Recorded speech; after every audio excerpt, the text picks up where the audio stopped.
and welcome to the Buzzcast. This podcast is being brought to you by those who bring you the Appraisal Buzz newsletter, which goes out to about 70,000 valuation professionals twice a week. And then we also publish the Appraisal Buzz magazine, which goes out twice a year, once in the spring, and then we have another magazine coming out this fall. It's chock full of real estate appraisal content. The next issue should be hitting mailboxes about mid-September. And then today's Buzzcast is entitled The Millionaire Appraiser, featuring Joan Trice, who is the founder and CEO of Appraisal Buzz, and she will be interviewing Terrence Bilodeau, who is a certified residential real estate appraiser with Clear Fork Appraisals. We are going to have a quick word from our sponsor, and then we'll chat with Terrence. At Solidify, they are redefining the customer experience. Each appraisal is performed by the nation's top performing appraisers. Their national appraiser network is comprised of committed professionals who go above and beyond for both the lender and the homeowner. Their top appraisers are in turn rewarded with more exposure and more assignments that enable them to grow their business. We've seen this time and time again with Solidify, how they treat their appraisers at every valuation expo. It's really great to see. Solidify encourages the right appraiser on every order, every time. You can find out more at solidify.com. Joan, back to you. Okay, thanks, Karen.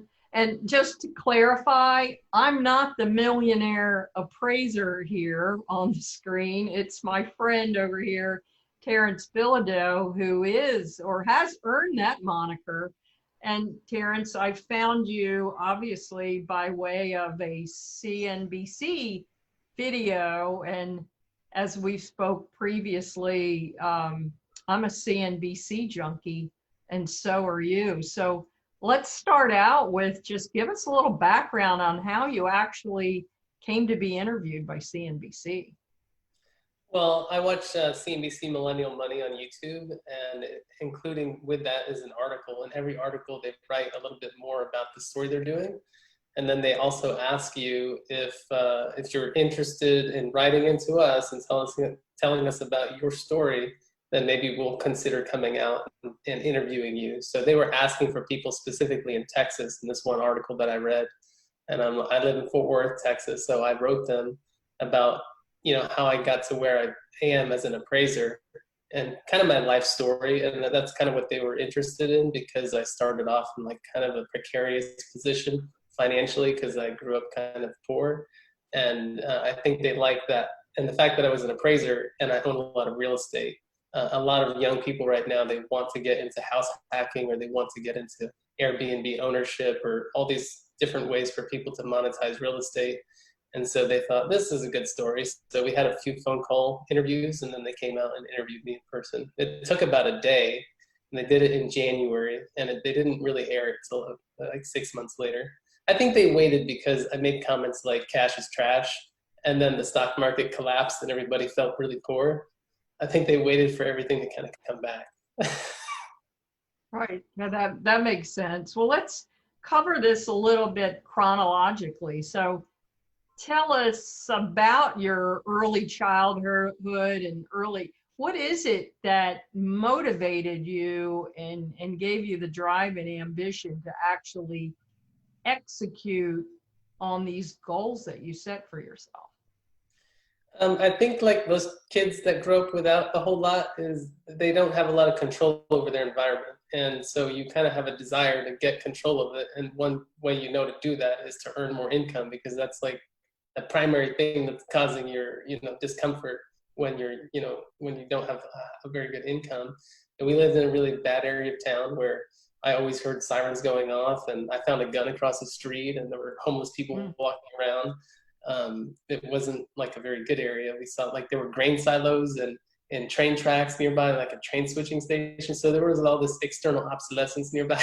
That neighborhood is still not great, It's improved, but it's still bad where I grew up. And so living in that, it kind of motivated me to kind of look for some way to give myself a consistent good income that will give me a better chance of a better outcome in life. So. Yeah, but you overcame some serious obstacles. I mean, didn't you drop out of high school? Yeah, I failed sixth grade, and I also dropped out of high school in 10th grade. And that was at the request of my mom. My mom wanted me to stay home. So, but I wanted to drop out anyway because I was overweight in high school, and I was ridiculed a lot in high school. And so that just made me want to get out even more because I had a hard time paying attention to the teacher. And part of that, I think, was just being, overweight and self-conscious. And a couple of years after dropping out, I started spending more time playing video games. And then I got better at just using the internet. So I got onto Google and I typed in like how to lose weight after I had failed several times trying to lose weight on my own. And so once I looked it up on Google and I figured out it was 3,500 calories in a pound, I just did the math and I thought, okay, if I could just stay consistent, then I will lose like a pound a week. If I just, take 500 calories a day deficit, I'll lose a pound a week. And then like over the course of 6 months, I lost 90 pounds. And then I thought, well, if I could do 90 that, as in 90? yeah, 90? yeah, because that was 220 and I got down to 130. And so after I did that, and everybody back then, when I did that, it was the early 2000s, there was a lot of people talking about weight loss and how difficult it is. And I thought, well, everybody thought this is difficult and I did it. So what else could I potentially do? And that's when I decided to just go ahead and get my GED. Listen, nobody wants to work more for less. And to some, the appraisal industry looks like it's headed that way. You have to do more for the same money, and now you have less time to yourself. So the great news is Data Master can change all that. With their easy to use software, Data Master they allow you to spend more time analyzing and less time typing. Plus, you get more information than from any other data import product. Head over to www.datamasterusa.com/buzz for more information on how you can save an hour per report. Data Master provides the right data at the right time for the right decision. Learn more at www.datamasterusa.com/buzz. And then what was the next step? So how did you end up actually getting into appraising? Oh, that was a while later because I got my GED when I was 20, and I went to TCC, which is a community college, and I learned business, and that was what I majored in. It was just business. And then I didn't really want to get a degree. I didn't want to get a bachelor's degree. I thought I could do it without that. So I got a job at TD Ameritrade, and I thought I was going to be in the stock market. But I didn't realize TD Ameritrade was not really, you're just answering phones. You're not really making any recommendations. And so that's what I really wanted to do. TD Ameritrade eventually fired me because I talked too much on the phone. So they fired me, and I tried to get a job at Fidelity. And Fidelity interviewed me, and I told them what I really want to do is be a mutual fund manager. And they said, oh, well, you can't do that unless you have an MBA. And I was like, well, I'm not going to get an MBA. That's too much, that's going to take too long. I'm not doing that. And they asked me what are some of my favorite stocks.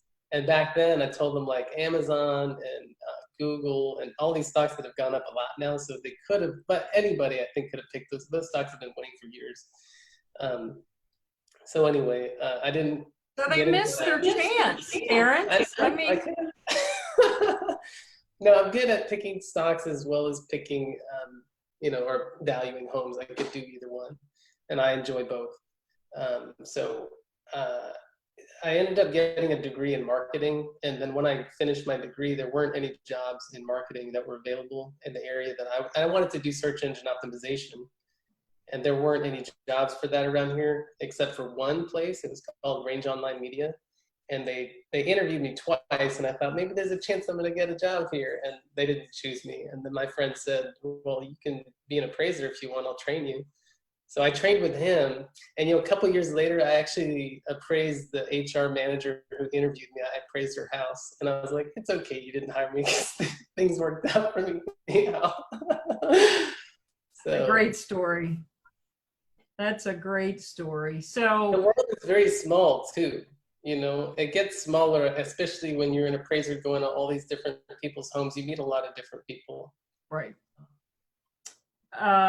So CNBC story says in the appraisal field, you're actually making about 280,000 gross a year. Tell us a little bit about how you're actually able to do that. What's the average fee in your market area? Do you use any efficiency tools to help you? Yeah, so I only pay myself 20,000 a month, but my business brought in 335,000 as an appraiser last year. But really, and then as a realtor, I brought in a little bit more. So I brought in like 370, but I only paid myself 280, which was a little more than 20,000 a month. I normally pay myself 20,000 a month, which is 240. But then last year I realized I have too much money. I need to pay myself more, so I paid myself 280. And the average fee that I charge is 450, which I guess is probably a little low at this point. I know a lot of other appraisers in the area starting to charge 500, 550. So I'm starting to raise my fee now to 500 to more of my clients, just because I'm too busy anyhow. So I really can't do that much more volume. Right. But I do as much as I can with the efficiencies that I've got, which includes, I use my form filling software that helps me import comps, so I'm not having to type in every last detail into my report. And then I've also used, Dropbox, which is just software that helps me manage my folders, to where I don't have paper folders at all. Everything is like PDF.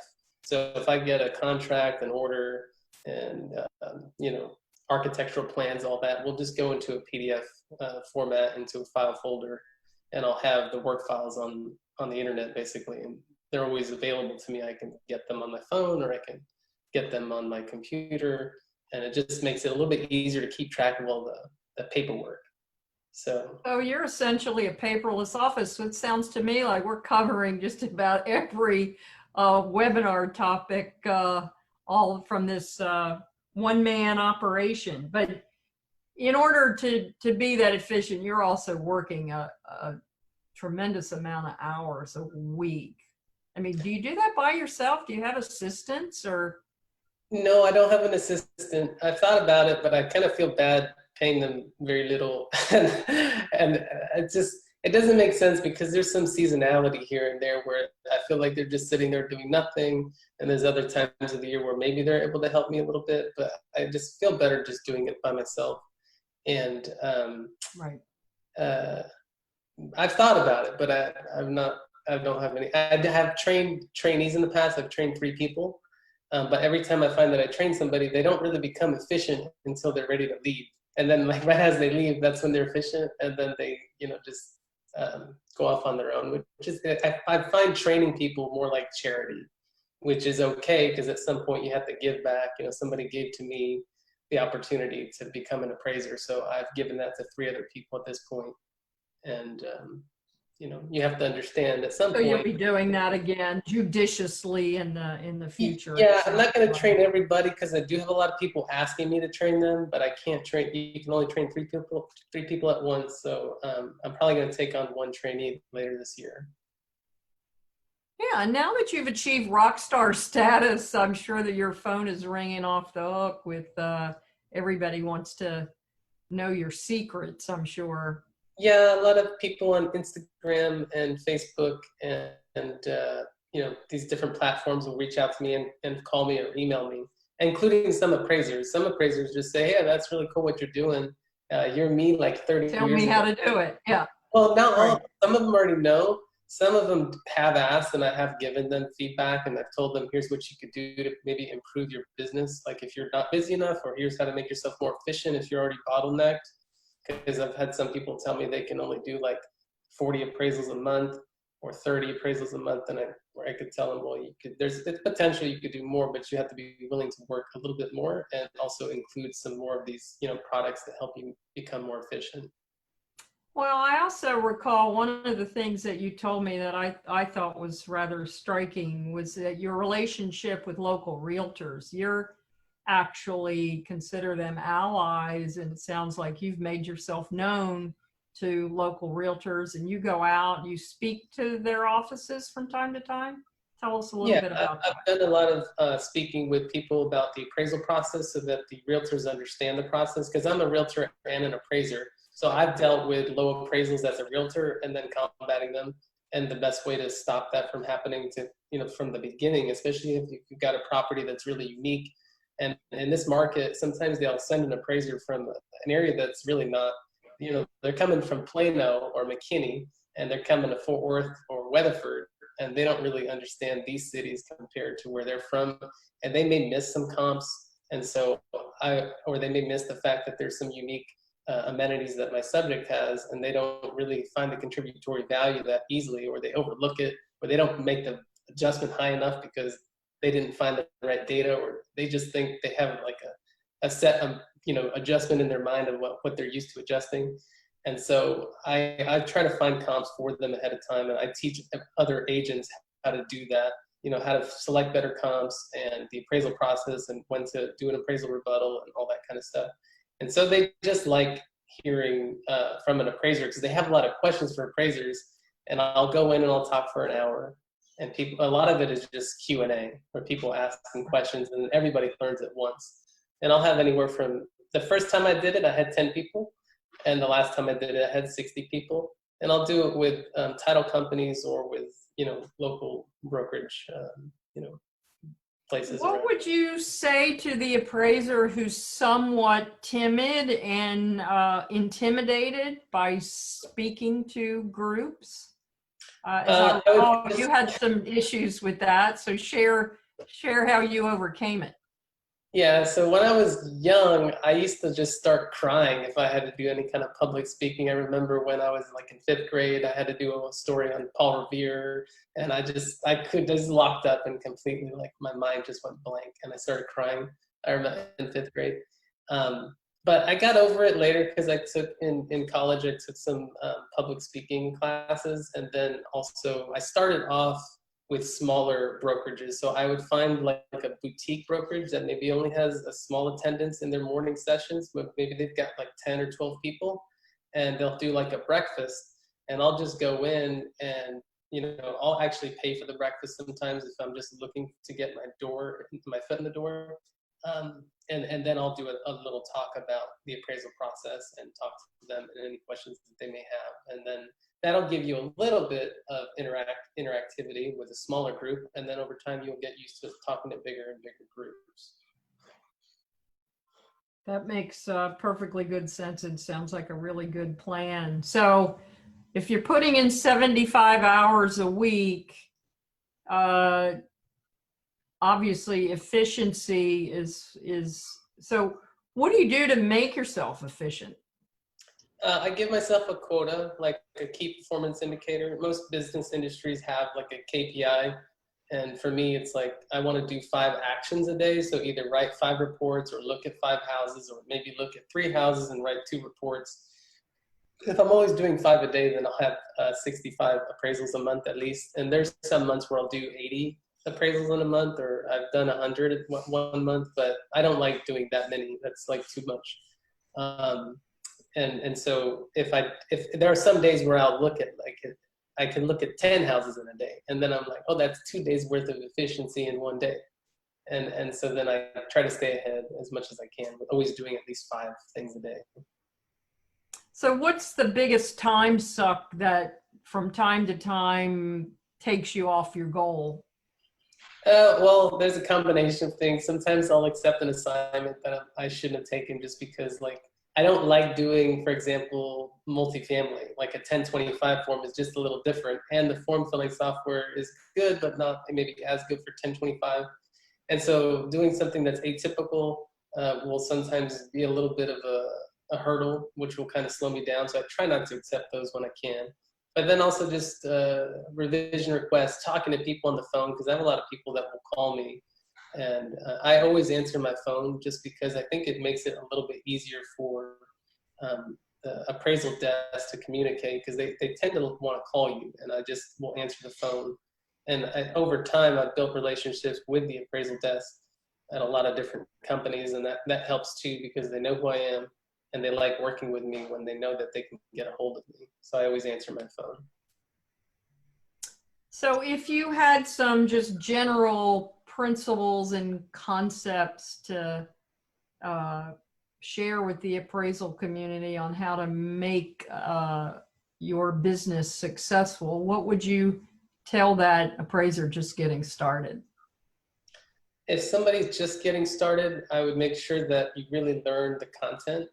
And the better that you learn the content, the better you can teach it to other people. Especially if you're interested in teaching like a brokerage or a title company, where you can teach a lot of agents and then get a little bit more face time in your community.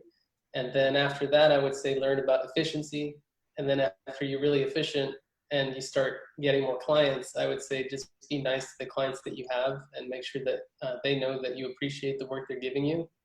And do what you can to always be nice to people when they call you, because the appraisal desk coordinators are also pretty stressed out because they have a lot of work that they have to do.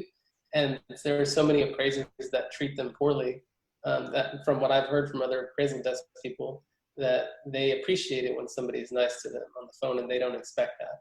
Right. Because they're kind of used to being run over by appraisers who are just stressed out themselves because they're overworked. And that's part of the problem, is that we do have a lot of volume right now.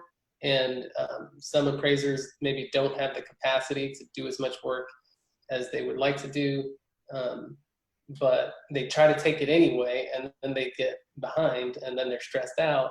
And so at some point you do want to train people so that there's some more capacity, because we need more supply for more appraisals to be performed, at least in my market. I'm in DFW, so. Right. Yeah, you're in a very, very healthy, vibrant market. Well, I think you also clearly do a great job with setting goals and executing on those goals. And yeah, I think that's incredibly impressive. And we hope to hear more from you in the future. And we'll also post this on our new buzzforum.net, which is a discussion bulletin board. And then there, Terrence, you'll be able to interact too with, hopefully we'll be able to build a little fan club of for Terrence, and you can become the rock star that you are. So we really appreciate your time today, and keep up the good work. Thanks, Joan. I'll talk to you later. All righty.